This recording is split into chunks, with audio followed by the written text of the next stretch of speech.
Mutton எலும்பை வந்து உள்ளே தட்டுறதா சொல்லி தட்டும்போது லைட்டாக தான் தட்டினேன், ஆனால் வந்து உடஞ்சி போச்சு இந்த இடிக்கல். இதுதான் வந்து எனக்கு இஞ்சி பூண்டு இடிக்கிறதுக்கும் அது மிளகு சீரகம் ரசத்துக்கு தட்டுறதுக்கும் அதிகமாக யூஸ் பண்ணுறேன்.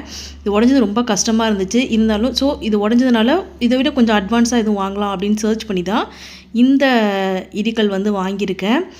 நான் எதிர்பார்த்ததை விட செம்ம பேக்கேஜிங்கில் செம்ம குவாலிட்டியாக வந்துச்சு. டெலிவரியுமே பக்காவாக பண்ணியிருந்தாங்க. ஸோ நான் எக்ஸ்பெக்ட் பண்ணதை விட இது ரொம்ப நல்லா வந்துச்சு. அந்த கல்லோட ஃபினிஷிங்கும் செம்மையாக இருந்துச்சு.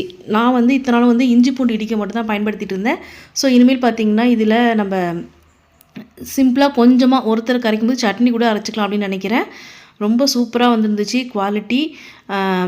இது வந்து எப்படி வந்து பழக்கணும் அப்படின்றது, இதை எடுத்தோன்னே நம்ம யூஸ் பண்ணிட முடியாது, ஏன்னா கல்லுங்கிறதுனால அந்த கருங்கல் வரும். ஸோ அதை எப்படி பழக்கிறன்றதை வந்து அடுத்த வீடியோவில் உங்களுக்கு டீட்டெயிலாக சொல்கிறேன்.